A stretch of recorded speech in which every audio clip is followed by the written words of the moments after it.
lệ nung chim tên các thi tri sắp mê lệ bơi hel in nung da rong rong tê mi tên nắn soi chiết nát chê in nung da rong rong tê ta chua ăn môi in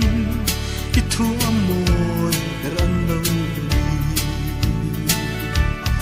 o isa mel moya chuan kata tor solo chu zam choi in thadau moi te na bul chua ka isa ruang moya chuan katan moi na khuwa an chuang kim le sak ruang choi chua din mo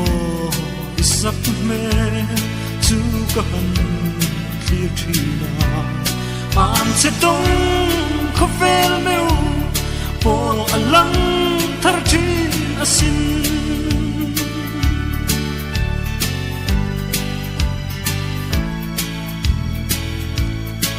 mai shin kal kong mang an tho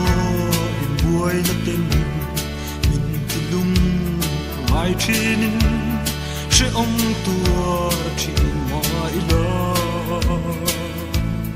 min bangai na thasar loi a chuan ka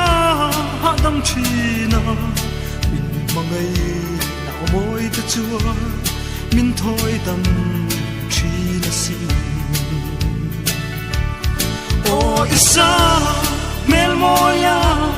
chuan kata tor solo chun zam choi in thadau moi te na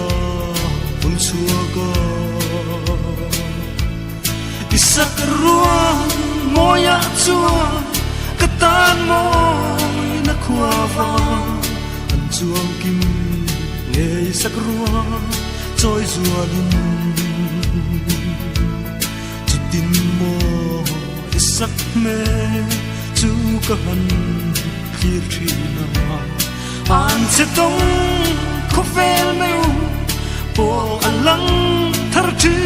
asin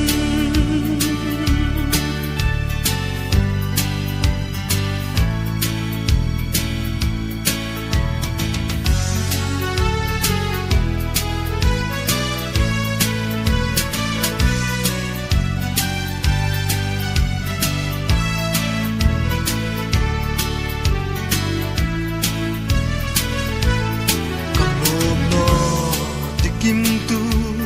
ka lei lal o ka dam san lim ten nang em run huna len ni o er thuai se min mangai na rin om le isakruan parvul te lim chim ten lai khuma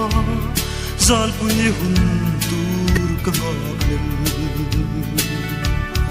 o isa mel moya chuan kata tor solo chun zam choi in thadau moi te na bul chua ka isa ruang moya chuan katan moi na khwa va chuan kim le sak ruang choi zua din sak me chu ka han clear trina an se tong kho vel meu po alang thar thi asin